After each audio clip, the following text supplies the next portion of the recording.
Okay, that's will provide the background on management accounting overall in public sector and government as well as public sector organizations. Okay. Now I think we talk about budgeting directly.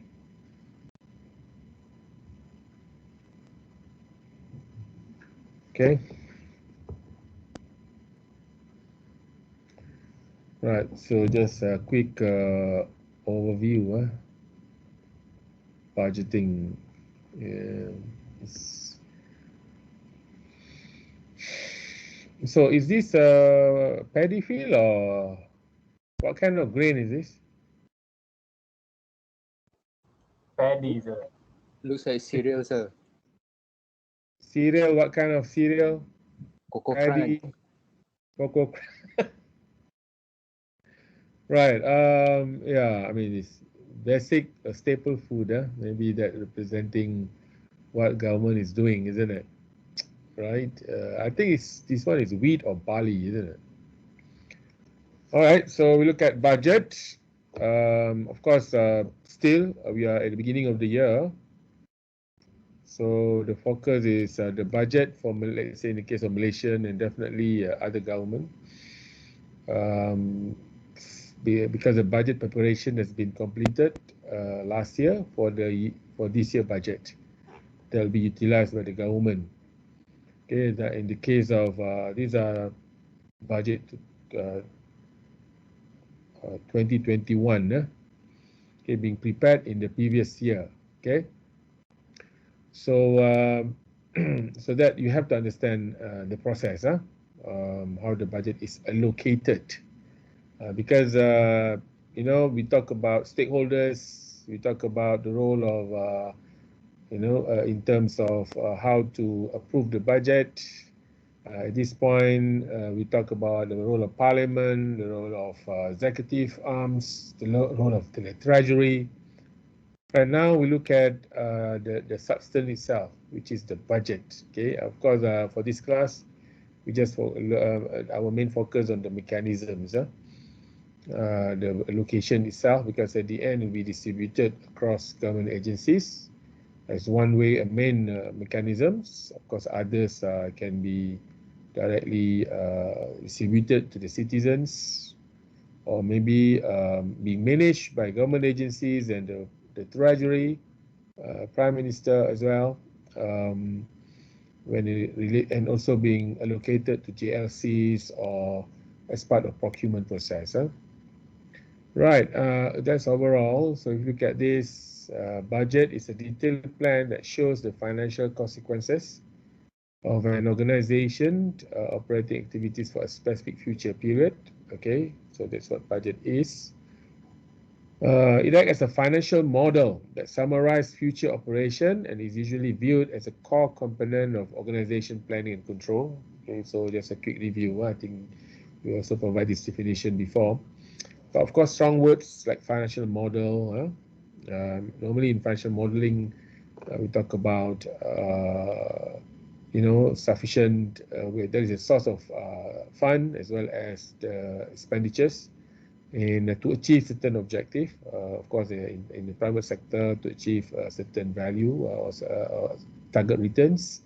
In the case of government, I think it has that similar understanding or similar concept to achieve the objective, what the government policy. Okay, this definition provided by Professor Langfield Smith and his colleagues.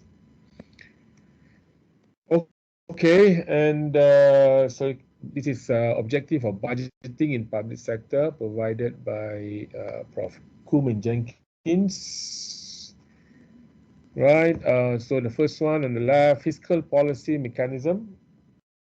Okay, what it means is basically fiscal policy is basically government policy. I think there's a common word used. Fiscal is definitely fiscal expenditures is government expenditures, right? And then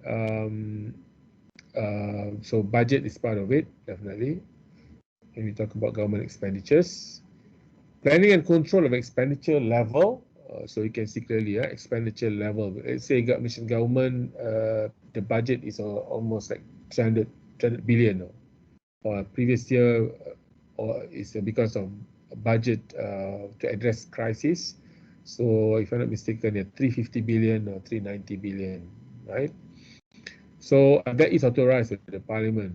Okay, so I think at this point for international students, you should know, and also Malaysian, right? You should know what is the government budget, because that is the limit that they can spend, okay, for a given year. So you can see that the role of the Parliament to authorize, and then the role of government agencies to execute or to use this public fund. So the process is the authorization, the governance process is there to make sure that the right sectors get the right amount of support, financial support.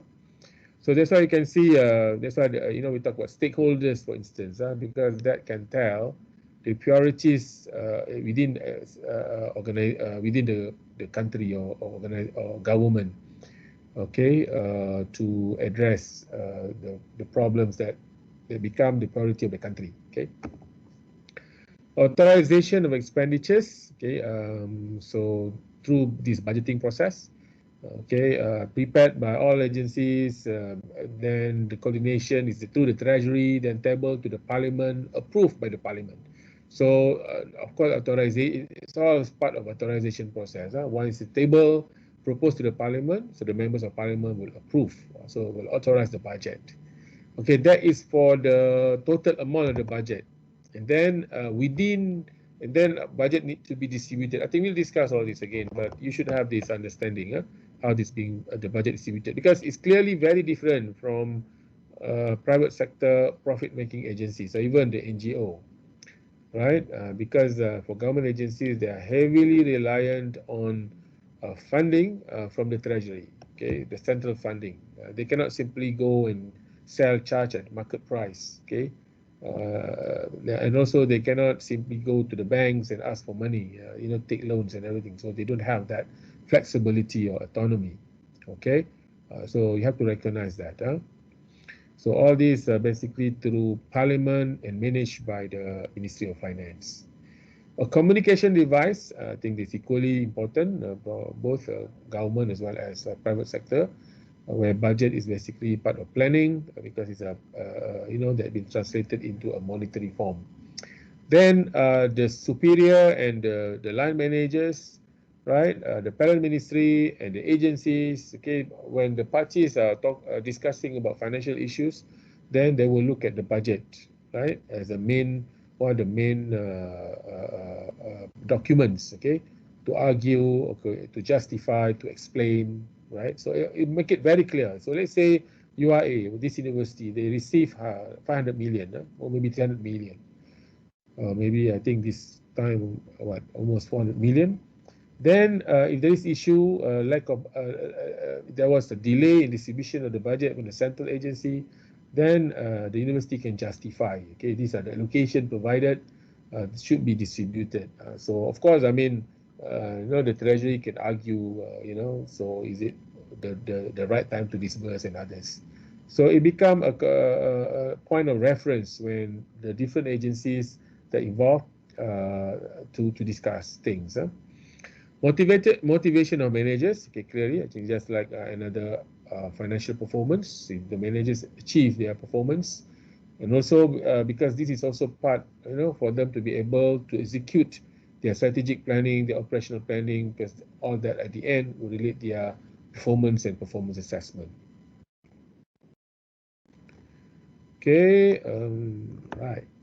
Budgeting in public sector, okay, planning, expressed in terms of inputs, okay, and then the control, so planning and controls. These are two, as if the two process, is equally important. The control process of the budget is basically the reporting, and then to make sure that the budget is on track, right? So show clearly the inputs and other resources that have been allocated to individual or departments to permit them to undertake the tasks for which they are responsible. Right, this budget maximization an issue, I think basically, the idea is because there are many multiple agencies as well as multiple ministries, okay, and hundreds of government entities, right, in between ministries, right. So definitely, there was a statement given by one of the scholars, okay, so about budget maximization. That elected officials or managers, right? They try to get the highest maximum budget allocation for the agencies or the activities under their responsibility. Okay, so why is the reason? Because to appear performing better than others, how that can happen? Of course, it's competition and limited public resources. So, limited resources is not only in the private sector, so government also face limited financial resources. It's not easy to increase tax, okay? Also, at the same time, it's not easy for government to take loans because government expenditures, because the huge amount of money. If you look at the level of expenditure is almost 1/3 of GDP, okay? So Malaysian GDP is almost above 1 trillion. So if you talk about 300 billion, okay, it's like 1/3 of the economy in Malaysia. So you can see huge amount of money to use, but at the same time, definitely, they should have sufficient sources to finance this level of expenditures. But definitely, it's limited. And good managers' ability to put forward his agenda into priority list of government organizations. So that how is the skill of the elected ministers and others, okay, to be able to justify their budget. Right. When we discuss about budgeting as well, we talk about effective budgeting. Okay. I think this also in line with new public management, public sector reforms. Okay. I think one of the, of course, it's not only about distributing the money. Okay. It's not as simple as that. Okay. So I think the issue is, okay, limited resources. So what is the best way to allocate these resources to various activities, okay, for education, for defense, okay, and for technology and others, okay, right.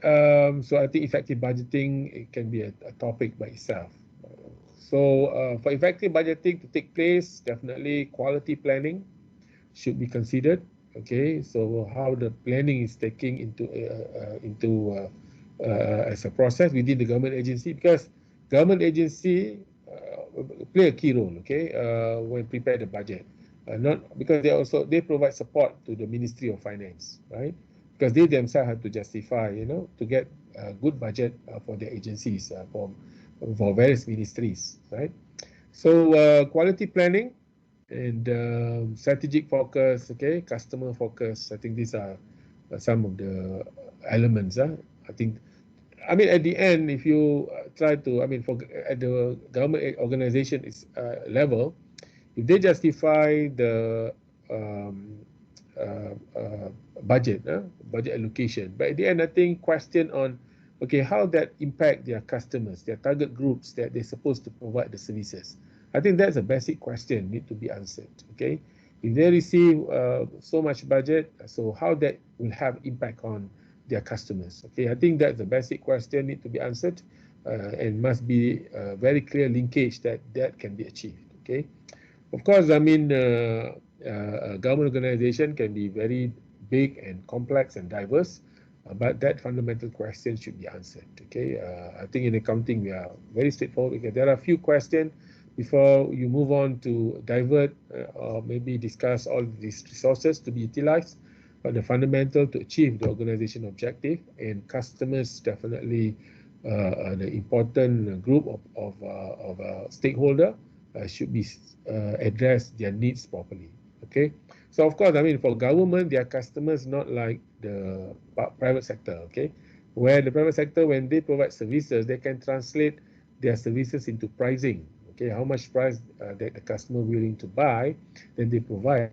Unlike the private sector, the government is very different. Okay, they don't charge at market price.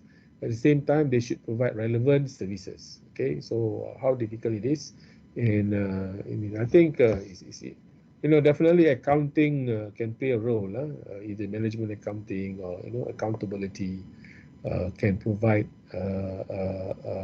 contribution on that, because clarity, transparency can be an issue, and how to support. That's why I think some of this discussion will relate later on. One of the major topics in this class is performance measurement. Right, features of budgeting, devolved budgeting, participative budgeting, delegation of autonomy, financial and operational. Okay, so of course, I think you learned this devolved budgeting and participative budgeting in MA subject, right? Have you heard this word before, devolved participative budgeting? Or this first time? Class? First time.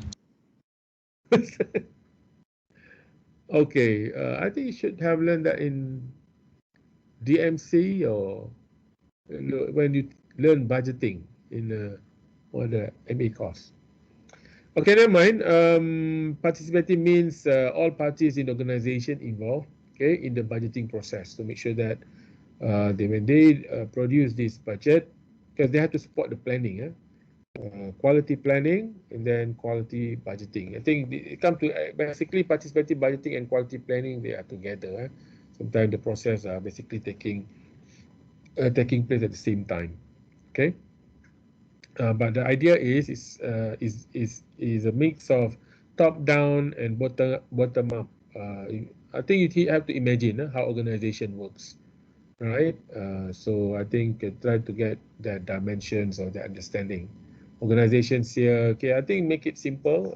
You understand URA as an organization. We have the top management, the board of governors, we have top management, okay, directors and executive directors. We have senates, and then we have faculties. We have so many units, divisions. These are organizations to achieve whatever they're supposed to achieve, right? So very big. How to? I mean, to make it simple, let's say URA receiving 500 million, 400 million. So how to distribute those 500 million to all these units within the university? Okay, so that's the issue. And when they distribute, so that at the same time that will translate into a very good planning. Okay, so that they can perform better, right? Okay, delegation of autonomy, and this basically the line managers. Do they have flexibility in their financial operation? Okay, I think we discussed that further. What is the operational autonomy? So you just take it at this point, and then link with performance and compensation. Okay, so these are some elements of effective budgeting. This effective budgeting is not only I think it's equally important both in private and public sectors. Okay, but it's just that. On top of that, I mean, it is clearly mentioned as part of public sector reforms. Okay, so we discuss all these elements. Okay, public sector budgeting from the Islamic perspective, right? So it is definitely, I think, in a Muslim, in Islamic government, okay, functions of Islamic states. Then you see that in the perspective of Sharia, okay, drawn from Quran and Hadith. So generally, okay, if you look at this, the broad objective to establish a good society with justice, peace, and security. Okay, because at the end, Muslim Ummah is a Ummah of wasatiyah, Ummah with justice, peace. I think you learn wasatiyah.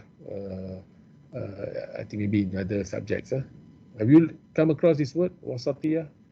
Ummah wasatiyah? Yes. Yes, Yeah. sir. Yes, Right. Yeah. So you can apply those understanding how the government want to distribute the budget. So they have to consider all those elements. So in this discussion, basically, I mean, I'm just taking that from certain books as scholars. Okay, just sharing with you. It's not my opinion, whatever. Okay, so but is there that is provided in the Sharia? So in this case, provision of basic necessities, including food, shelter, clothing, education, transportation.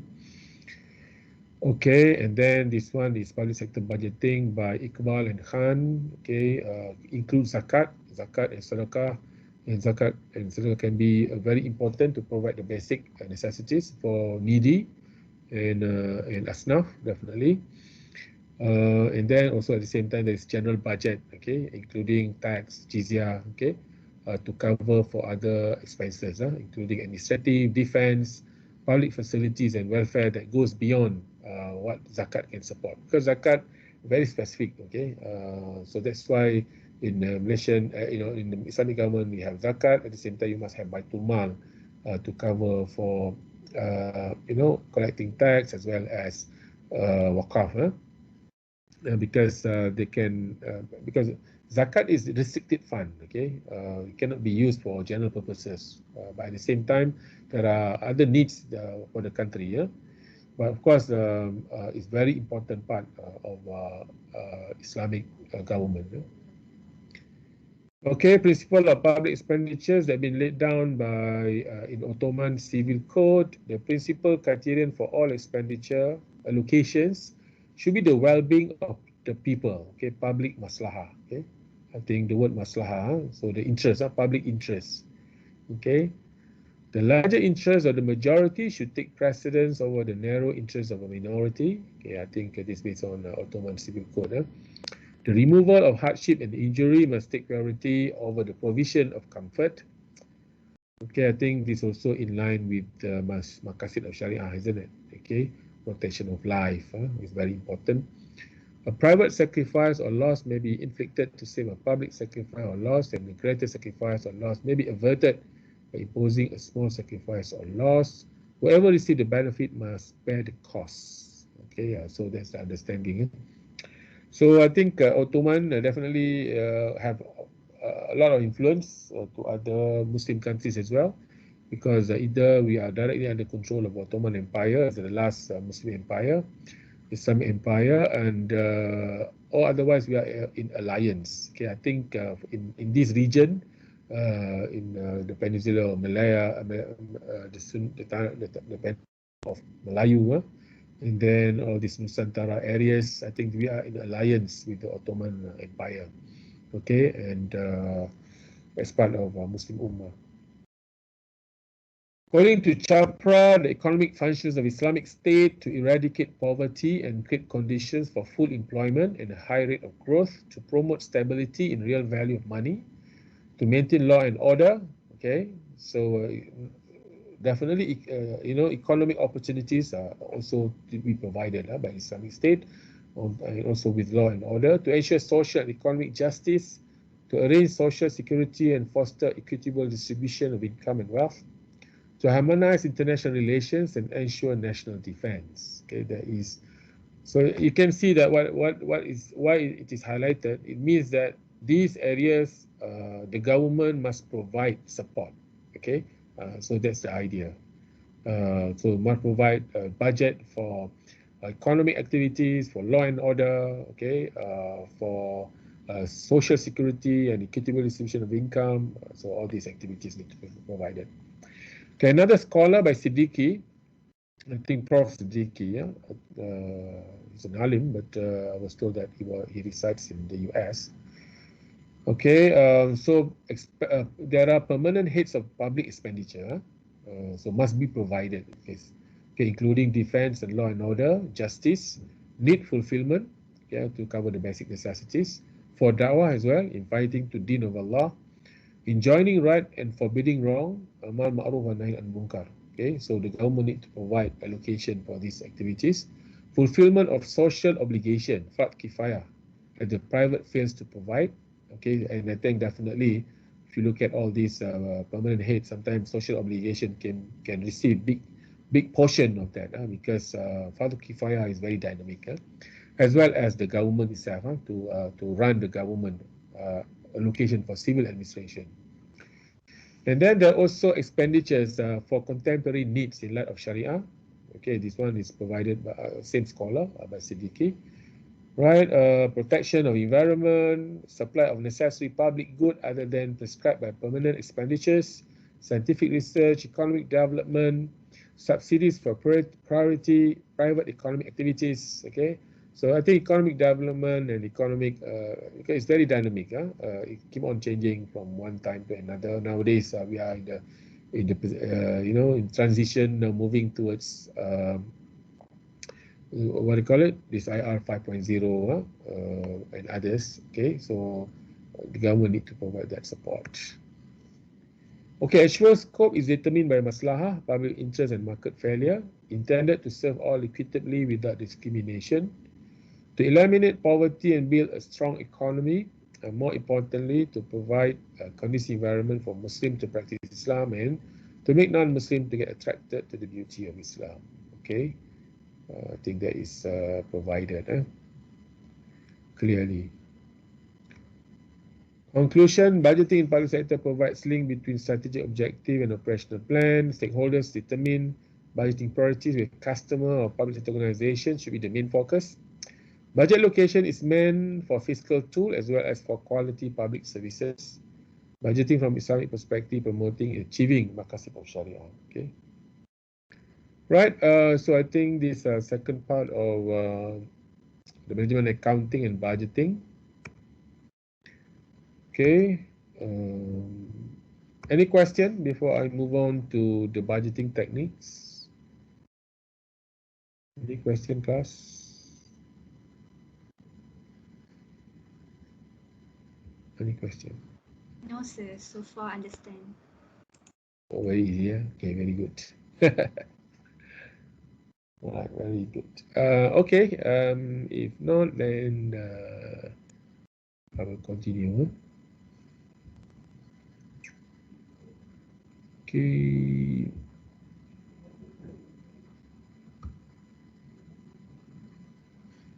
Okay, this slide on the budgeting techniques in public sector, okay, I already provide this in the GC. Yeah? Look at the GC, you can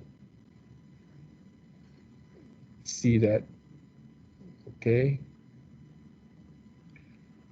you can download from GC. Yeah? How do you study? You just look at my PowerPoint and then listen, or you also download the PowerPoint first and then I think I should edit. It's not traditional, just budgeting techniques. Okay, budgeting technique, the sector.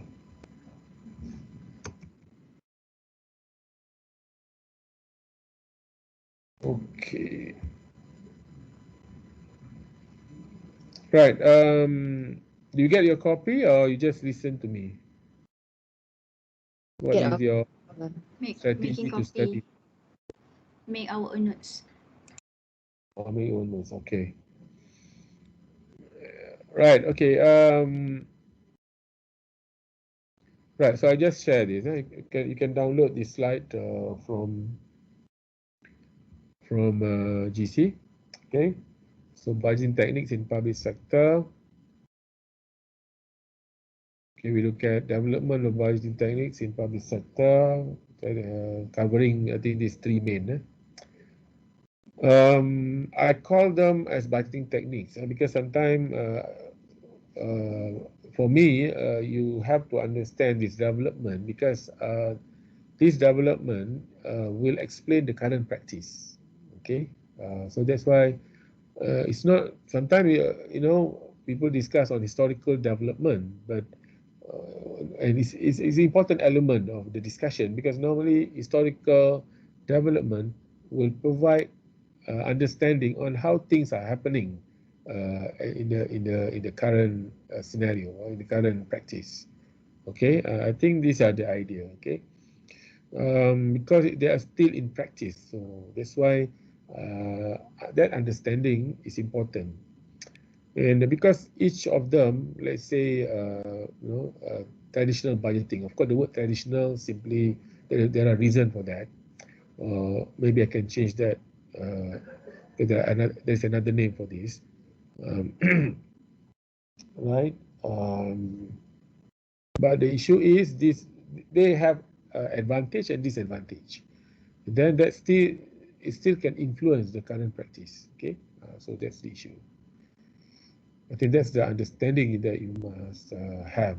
Because sometimes, because the Treasury definitely they develop new policies and others, they can take into account all these elements within these different budgeting techniques, so that they can, they have to balance between efficiency and effectiveness, okay, of the procedures, procedural efficiency and effectiveness, because to make sure that it, is in something that government agency can implement. Okay.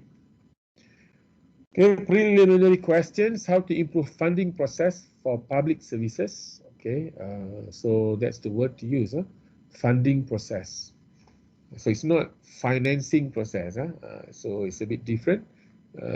Funding process, I think that is applicable to government. Just like you fund your study, isn't it? So how you call your study, for the financing of your study, financial support for your study. You say funding your study or financing your study? Which is the term? Huh? Funding. Funding. Oh, okay. So funding or financing your study. Anyone? Okay, one say funding. Another? Financing, sir. Financing. Okay. Yeah, it can be. But for personal, I think both are equally important. Okay. But for government, I think funding is more prominent, okay, than financing. When we talk about government agencies, okay, or government activities. Okay, the issue is how to improve the process, okay, how to improve the funding process. So that's why these budgeting techniques and process provide those discussion. And of course, at the end, when we talk about modified budgeting system, outcome-based budgeting system, then it will translate into the current practice. Okay, second question: how to reduce government budget deficit? Okay, that's part of the games, huh? I think it's also a topic that some of the groups choose, okay, for your assignment. How to reduce government budget deficit, but the following question there is balanced budget practical. Okay, so question 2 and 3 is quite related, right? So it's balanced budget.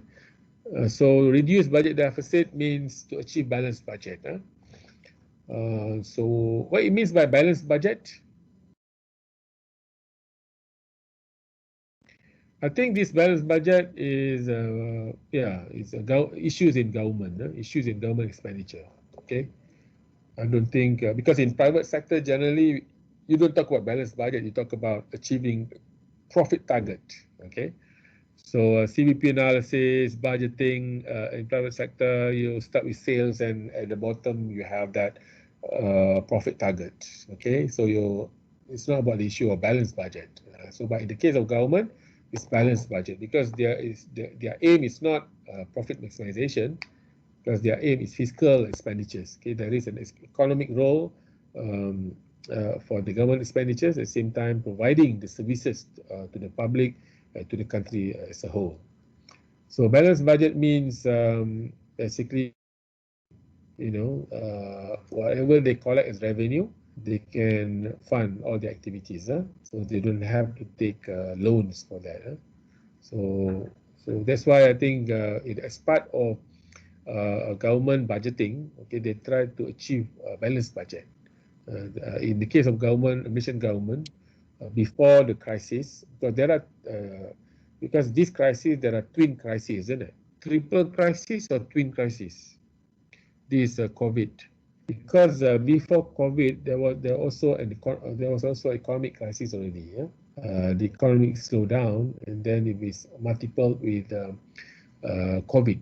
Okay, but before that, it's basically they plan for balanced budget. Okay, there are certain policies. Okay, they will achieve the budget. I think they should achieve the balanced budget by last year, 2020, or either this year. But of course, now under crisis, they have to replan. Finally, effectiveness of planning process. research or purely intuition-based proposal. Okay, the planning process by government agency level or by the Ministry of Finance. Okay, so should be a research-based or purely intuition? Purely research-based, of course, the engagement with stakeholders. Okay, and sometimes if it is a technical issues, okay, if you talk about climate change, okay, they need research. Okay, if you talk about poverty, for instance, okay, they need proper research. Okay, before they can develop policy. So sometimes they engage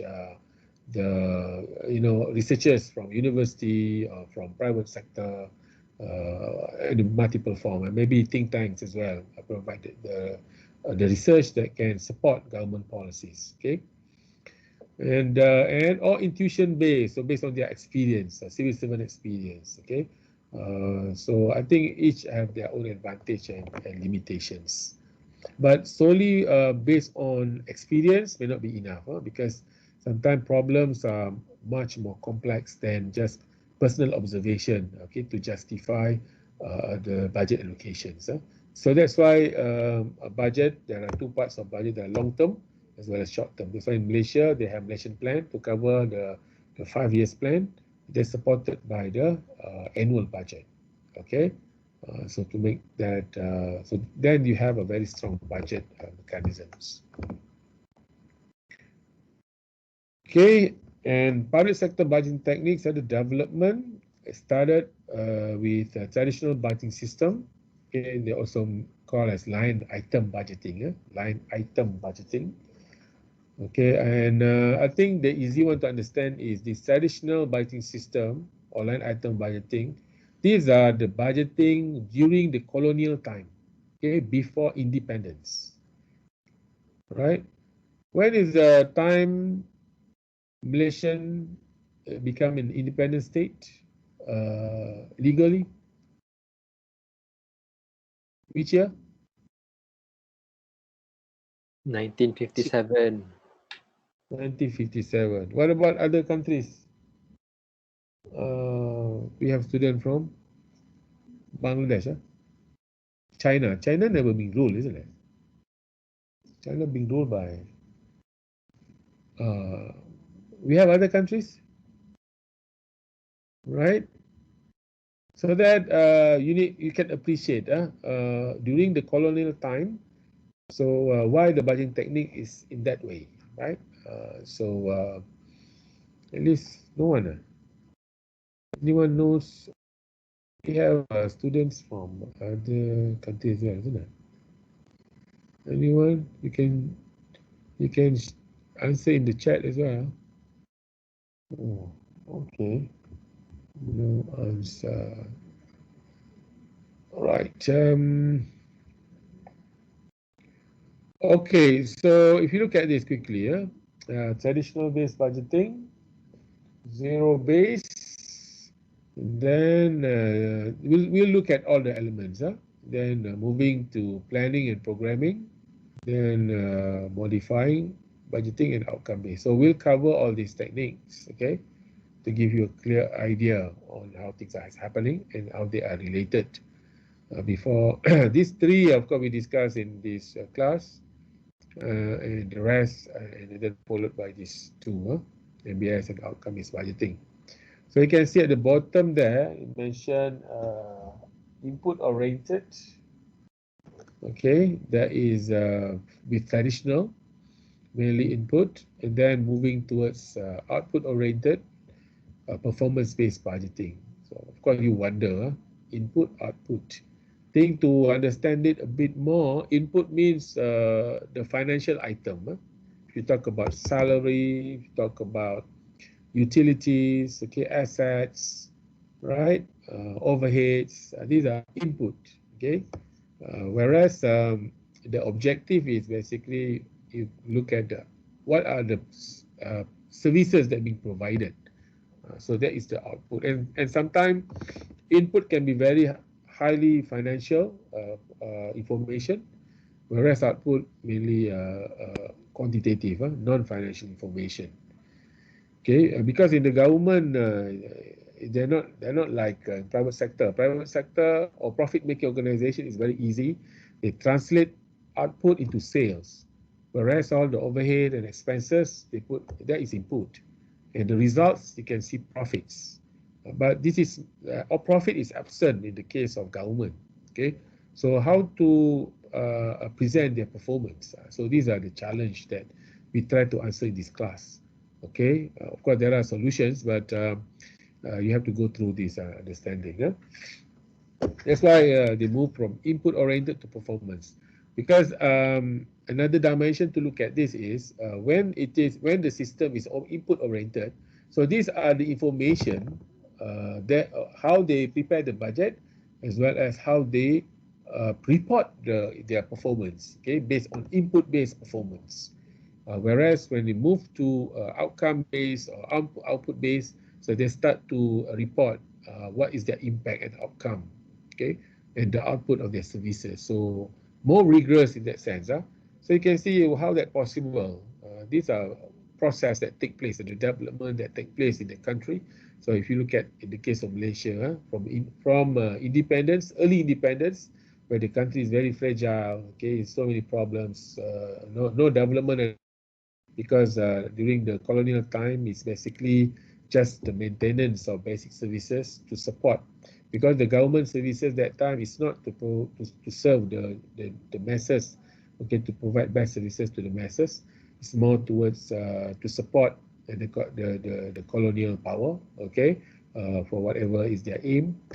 So they can see that there's also affecting the way budget is being provided within the government. That's one. The other, of course, definitely the level of economic development at that time, okay, not okay, still fragile, like now. And also, you can discuss this. I think in the previous class we talked about public sector reforms, okay, and the factor rationale, the rationale behind pushing the government to be better performing. So those provide push factor for the government to perform better and to provide a better management system to make sure that they are moving forward, to support the country moving forward. That's why you can see that generally, that's why we call, there are advanced countries, there are also like Malaysia and this region, mostly the countries are developing countries. So they call it developing. It means that they are moving, there are progress and economic development from poverty, from basically less developed countries where poverty is overwhelming, to moving forwards towards more economic prosperity. Okay, so that's there is a role of government. Definitely, the budgeting techniques also have influence on those development. Okay, so that's the discussion. Okay, so we look at a bit more details for each techniques. In this case, a traditional budgeting system. Okay, why they call it input based, right? So you look at the bottom there, that is table, isn't it? Also known line item budgeting. Okay, right. In terms of the presentation of or even in terms of system, these are how the accounting system for the government, okay, looks like. Okay, they have code, description of the code. I mean, just like a code of accounts, I think, chart of accounts. This code is basically part of, a chart of accounts. I think you understand it, isn't it? An accounting system. You come across this word, chart of accounts? Class? Sir? Yes, sir. Yes, sir. Yes. Yeah, so I mean, maybe during your practical training, you set up accounting, accounting books for your clients or for your companies that you work for. Okay, so they must be based on a chart of accounts. Okay, based on accounts code. So similar, but this one is for budgeting, not for financial reporting. Okay, this one is for budgeting system, right? So of course, budgeting system is different than financial accounting system. So I think generally in companies also they have these two separate systems, budgeting system as well as for financial reporting. Okay, these are accounting system for budget. So you can see the code, right? And code 10,000 and then 11,000, 12, 13,000. So In government, they call it objects. So these are all the terms used for object for the budgeting system. Object of expenditures. So this code is 10,000. They call it general code, general objects. And then there are sub-objects, so 11, 12, 13, representing part of emolument, salary. So there are other general object, okay, like assets, utilities, okay. So I mean, it's an exposure for us, for you to discuss. So if you look at the description, salary, and then the amount. So the amount here is the budget allocated. This is not accounting system. There is basically amount incurred or paid, but here is a budget amount. Okay, 150,000. So these are allocation. So emolument is how much is the budget is allocated for emolument. In this example, is 150,000. So in other words, for the agency that is being allocated here, they can use maximum 150,000 for the emolument, as an example. So line item budgeting, it means that this item, this amount, okay, will become the basis for the future budget. Okay, it become the basis for the future budget. Okay, that's why we look at allocation of budget under traditional base. So based on extrapolation, allocation based on past spending level.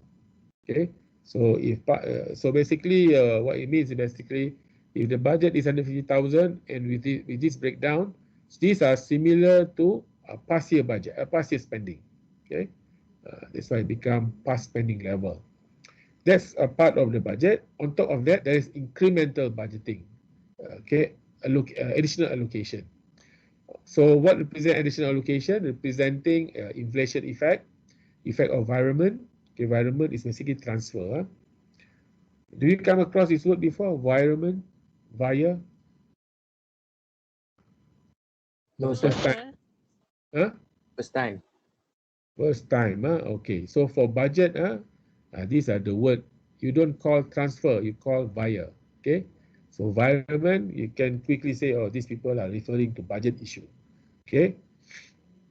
So environment, increase in salary. Of course, for government servant, generally their salary is quite fixed. From 1 year to another, they have increment, annual increment.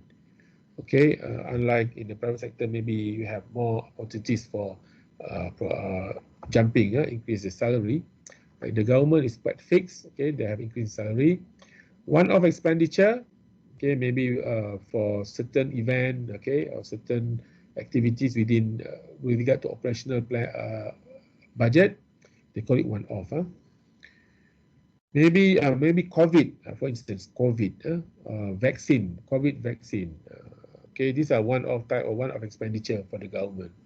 Or maybe okay, because of COVID, the government agency like the university, okay, they have to incur more budget on the hygiene. All these what they call it, sanitation, right? This kind of one-off expenditure. And new programs or projects. Okay, so new program or project is more on recurring. So let's say they introduce new products, then or new services, then it's a new programs. In the case of URA, definitely new program can relate to new study programs. Okay, let's say recently, okay, in our kuliah we introduced Master of Marketing, okay, a few years ago. Okay, basically finance, Bachelor of Finance, as the latest. Okay, these are new programs or projects. So the budget need to be provided. Sometimes the level of activity also, okay, increase of level of activity because the agency is expanding, and that also can be considered as incremental. Then budget need to be provided for those new activity. Right, that's an example. So population based on the past year spending and then the increment. So that will become the total budget for that year. Okay, with these two elements. Advantage of traditional based budgeting, simplifying budgeting process. Okay, what it means simplifying budgeting process is because it's based on past year spending. Okay, based on past year spending. Because you must remember the budgeting process is between the controlling officers and the Treasury, okay, in terms of to agree on the budget. Before we move on to the budget proposal, I think in terms of budget flow later on we'll discuss, but the process behind it, okay, because the controlling officer is one proposing the budget to the Treasury, okay, before it's being tabled to the Parliament. So and then there is a negotiation between the agency, the controlling officers, and the Treasury. Okay, because you are talking about 360 billion. Okay, not all can be under the purview of the ministry or the minister of finance directly. Okay, you don't have the time to scrutinize all activities, hundreds of them. Okay, so that's why in the Treasury later on we'll see there is a specific individual in charge of ministry to review the budget.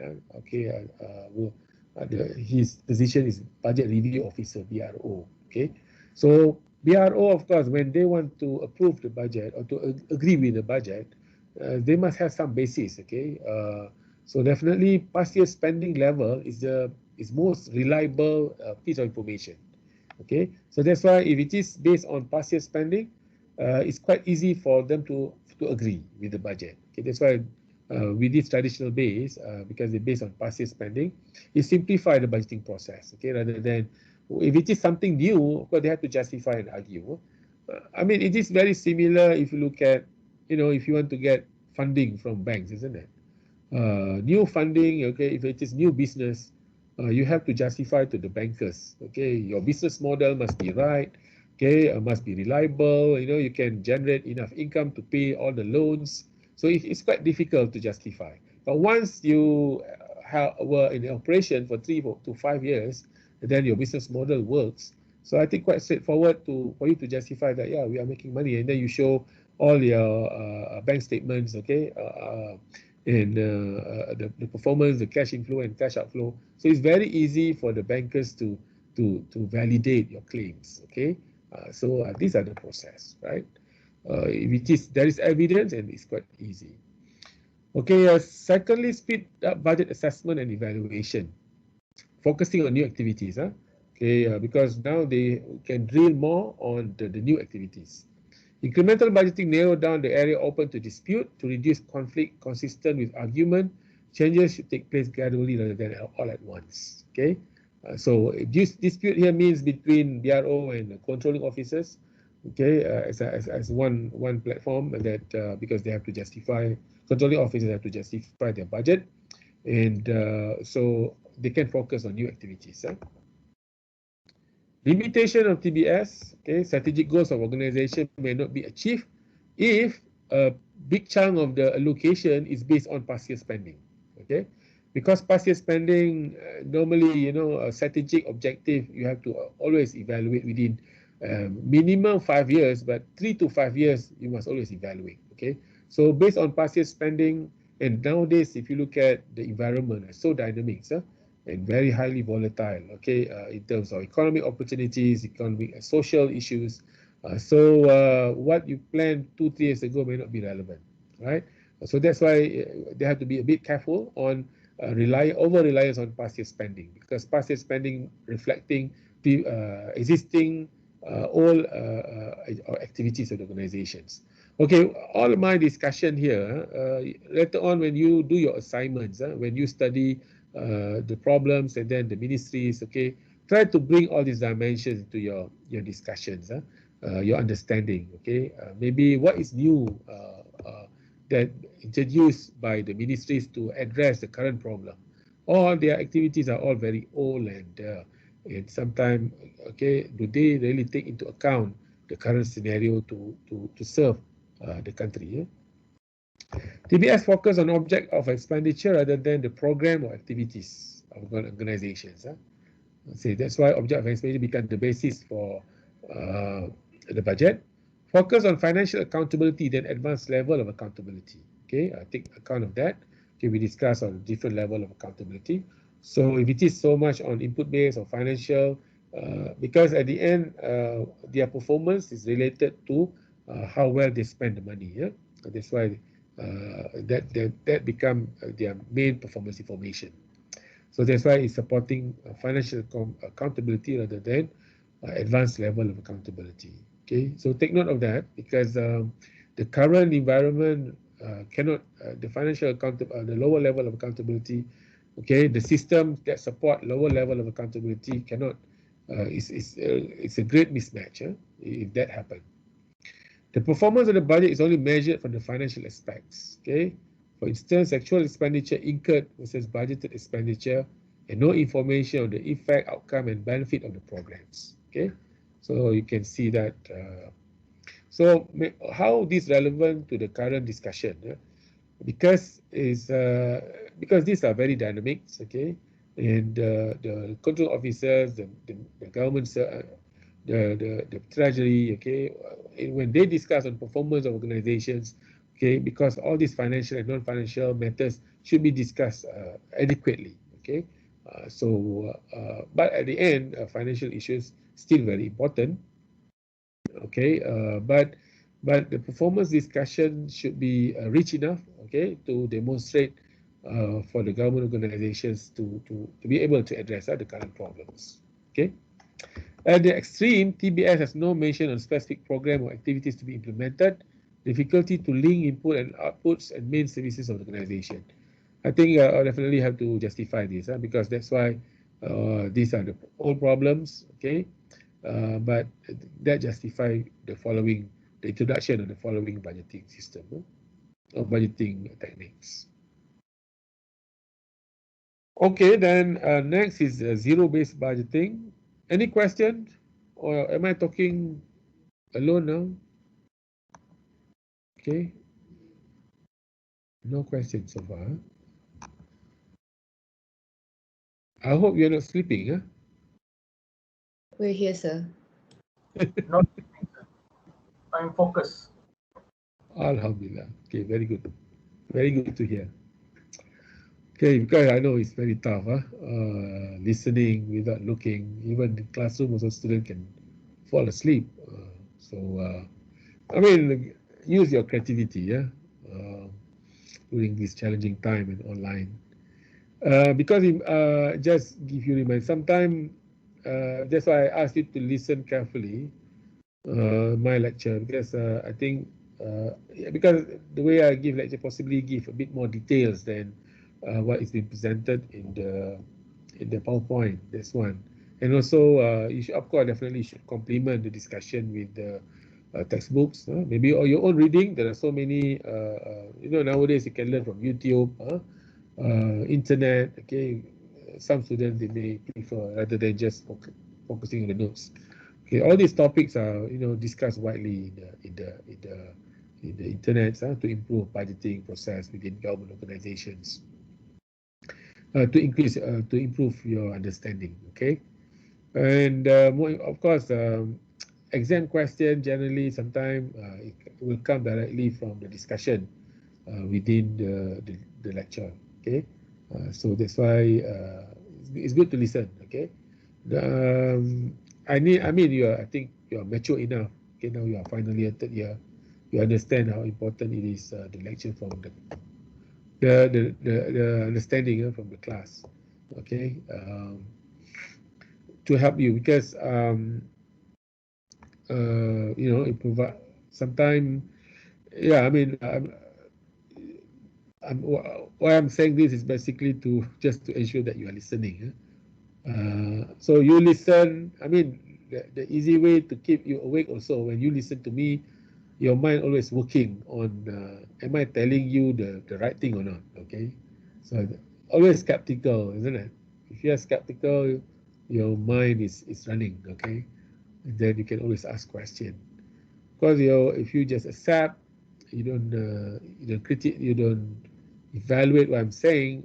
I think your third year or final year student, you should be able to evaluate whatever things that I discussed in class. Okay, I might be wrong. Okay, maybe you can say that it is not what is being worded. We can always discuss. I think this should be a discussion. Okay, but it's just that I need to explain to be sure that at least everybody get the basic understanding. Okay, common understanding. But at the same time, you can also improve your understanding. Okay, and I think generally, as a accounting student, we the process of the techniques, okay, it will give you the ideas later on, okay, how to improve things when you face this scenario. Okay.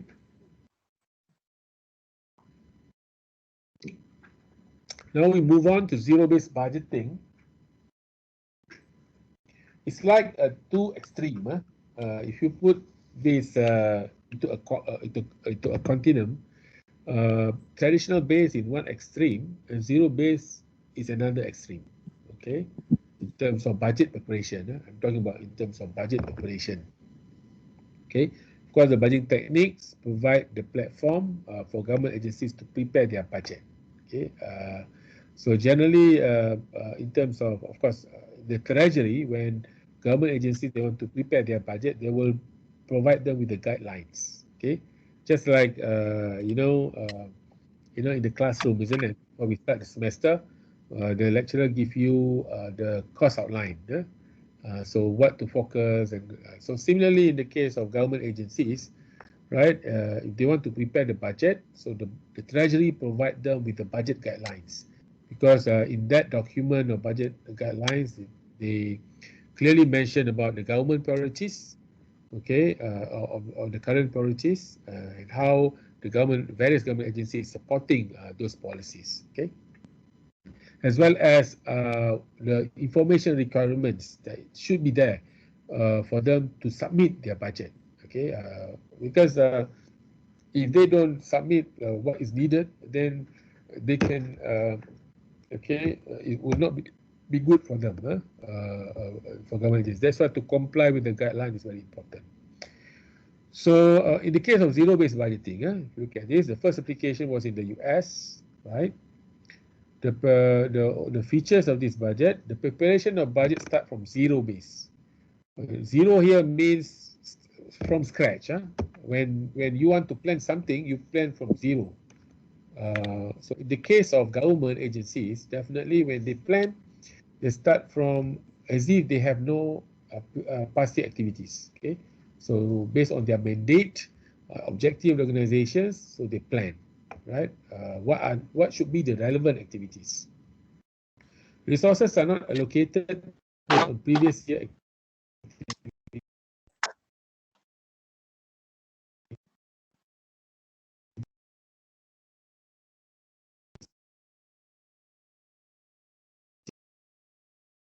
to introduce new services. Okay, then they have to justify. If they want to buy new equipment, they have to justify. Right? So that's the idea in zero-based budget. Okay, in zero-based, how to prepare the budget? They have this element, they call it decision package. Okay, decision package. All right, so what are the items in decision package? Identification of decision units, very similar to responsibility centers. You still remember responsibility centers, brothers and sisters?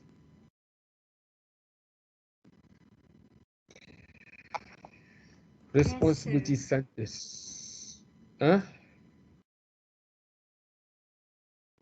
Is it a new word or something that you learned before?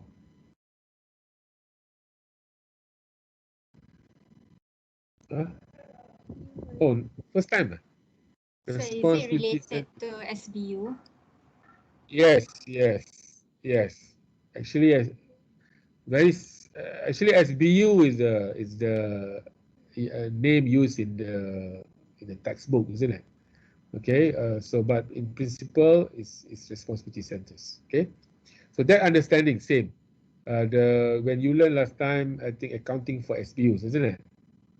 Okay, so that understanding, revenue centers, cost centers, profit centers. Okay, you remember that? Revenue centers, revenue as Yes, sir, we remember. Inshallah, so same understanding. It means that you need in the organization's hierarchy that prepare the budget and have these characteristics: a specific manager a well-defined and measurable impact. Okay, so they know what they have to achieve. A well-defined and measurable objective. Okay, so because that at the lower level, of at the decision unit, when they develop their budget, they propose a budget. So that's why they were, and then because these are lower level or the responsibility centers where they provide the services to the target groups. So they understand the needs of the target groups. Okay, they understand the needs of their local customers. Okay, rather than being dictated by the central body. Okay, so that's the idea. Because at the end, you're talking about relevant services, quality services, okay, or value for money services with efficiency, effectiveness, with a reasonable level of resources used. Okay, development of decision package, identifying the alternative ways of performing the functions of decision units and to determine the effort for each of the alternative. Okay, so you can see with the decision unit, okay, let's say this decision unit is this kuliah, this faculty, right? So this faculty, then what is the best way? What are the best program that they should offer? Okay, so and of course they have at the planning stage they have to develop alternatives and they have to evaluate the alternative. So review and ranking of decision package, apply the bottom-up approach based on effectiveness, requirements by law, policy, as well as the resources. Because the feedback is coming from the decision units, okay, or responsibility centers. How? Because generally the line managers, they know, they have more knowledge about the local needs. Okay, I think that's the idea. But when they prepare the budgets, definitely they have to take into account the general policy, what is the best way for them to accommodate those. Okay, let's say simple way to look at it is, let's say this kuliah, when they want to introduce new academic programs, okay, so definitely they will look at the what is needed by the market, but at the same time what is needed by the university as well in that framework. Okay, so we develop the activities. Okay, so I think at this point you should be able to understand that how to use the framework of policy to develop whatever services that you can use or you want to provide. Okay, evaluation of zero-based budgeting advantages. ZBB requires all functions of an organization to be evaluated annually from a zero base. Okay, so what it means is basically then they have all their activities will be relevant for the current needs of the target groups.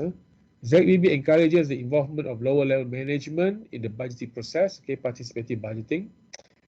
Okay, but the disadvantages is costly to implement. Evaluating all activities annually is impracticable. Okay, so of course, I mean, zero-based budgeting do not survive. Okay, I think it was introduced, but within 2 years it was abandoned. But the principles within zero-based budgeting is good. Okay, so that's why still you can see the trace of zero-based budgeting in the subsequent budgeting techniques. Okay, so to question, to evaluate, to make sure that the services provided by the agency relevant. Okay, of course nowadays it's become a customary for all government agencies, but of course with limitation, right? So these are the issues we can evaluate when you talk about government agencies. Do they provide the services that is really needed by the country? So you can question that. Okay, or maybe the services are too old. Maybe you can say, is IUM provided the relevant services for the country, for the citizen? You can evaluate URA for the activities. It's clear on education, so you can evaluate. Maybe you may not be able to evaluate. You can evaluate overall. You can also evaluate at the minutest detail. Okay, in this case of URA, this university can evaluate as a whole as an education institution. It can also evaluate at the faculty level or even at the program level, all subject to scrutinization. Okay, and in practice also, this is what's happening. Okay, to manage this organization, we evaluate our activities up to, the academic program, all government, activities somehow been evaluated, okay, as part of the strategic planning. Okay, I think I reserve this for the next class, programming, okay. Right, any question? Otherwise, I think a long time. Any question, brothers, sisters? Sir, Yes. yeah, I just want to ask, okay, usually the Ministry of Finance, they already bentangkan budget like a year before that kan, macam for 2020 they announced in 2019 macam tu kan. And then they already have the allocation, the allocation for 2020. And then when this COVID-19 come, there's a lot of bantuan and all those kind of things. So where does the fund come from? Okay. Right. Of course, COVID is unique, so that's why I think they use a lot of contingencies, right? And also they have to, okay, when you talk about budgeting for COVID, definitely they have to provide the budget. And that's why some of them they table to the parliament, or they table after at the executive level they provide before they table to the parliament. But that can be provided because extreme needs. Okay, the whole country needs that. That's why they use this as a contingency type of budgeting. Okay, but not normal budget. The one that I discussed here is for general, for normal time. Okay, that's one. The other is with regards to your question on do they get the funding? Where do they get the funding? Yeah, I mean, one is they can do, because what happened, let's say we talk about last year. Last year, a lot of budget cannot be executed. Okay, let's say for instance tourism. Okay, budget for tourism cannot be executed, largely unused. So location is provided, can also be remain idle, not be used. So what option the government can do is to transfer. Okay, that's why I think there are a lot of environments in the previous year when the budget cannot be used, then they wire to more critical areas for defense, okay, for the healthcare, to support those. Maybe for others as well, because I think mentioned also they have to bring all Malaysians from every corner of the world come back to the country as well. Of course, they need money. Yeah. So that's one source of funding environment, because at the same time, when they demos table for the 2020, still somehow the level of debt is manageable. Okay, so I think a lot of environment happen that becomes source of funding with the existing budget. The other, of course, they can take loans. They can take loans, as well as they take taxation. But tax, of course, quite limited because the reduction of economic activities. That's why I think maybe partly, I think very small portion of that, because some sectors are benefiting from this crisis. If you look at the rubber industry, okay, the top many glove makers making billions of dollars out of this crisis. There are certain industries that is benefiting from this crisis, and then they are charging them with what tax is that? When you know it's like durian runtuh. You know durian runtuh? Durian runtuh. Okay, so there is a tax of that. What's the name of that tax? Windfall tax, sir. Windfall tax, exactly. Okay, I think Top Glove, and because commodity based, if you look at palm oil, okay, the price shoot up. So those palm oil firms definitely they make tons of money. So those industries they can charge, the government can charge them with windfall tax. Okay, I mean because other sectors are suffering. Okay, I think that maybe these are options that government have. Because at the end, when they table the budget, still the level of debt is manageable. It's not really something that is a major concern. But at the same time, what it means is also the COVID cannot be prolonged too long because it may damage the economy. So make dua to Allah, inshallah. Okay, any other question? Okay, thank Yeah, you so good much. question, definitely. One more. Within traditional budgeting and zero base, will unused budget transferred to other agencies as well? Okay. Right. So these techniques is basically for budget preparation. Budget preparation. Okay. There are two stages of budget. One, they prepare the budget and then they execute the budget. Okay. So environment mostly during the executing of the budget execution. So let's say that's why they have budget review. Later on we discuss on budgeting control. I think you can answer this question. Okay, of course the government as a whole, at the Ministry of Finance, they can oversee the overall use of the budget. If there is budget idle, unused budget, they can always transfer to other. That's one. The other is within the control of controlling officers. Okay, controlling officers, basically at ministry level, they manage so many agencies within them. Okay, so the transfer can also be done within government agencies, across government agencies within the ministry, within the controlling officers. That can be done as well. But bear in mind, of course, theoretically, transfer of budget in normal time can be done, but in practical, they are very careful. Okay, they are very careful of doing that because generally, they must demonstrate good planning and good execution. Okay, good planning means they ask the money in the right amount, and then good execution, they be able to use the money. It's just that during this time, because of COVID, beyond the control, and then definitely transfer is justified because of the crisis. Okay, one more question? Is it clear enough, or you can ask also follow-up question? Okay, so since no other questions, okay, all the best. Thanks a lot. And then by at this point, I think you should be very clear for your assignment one. Okay, hopefully start doing it. Okay, start the reading.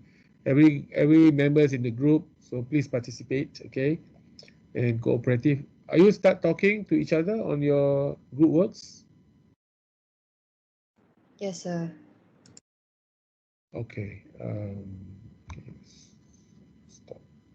Right. So if there is no other question, then I will end this. I think I stopped recording. I will end this.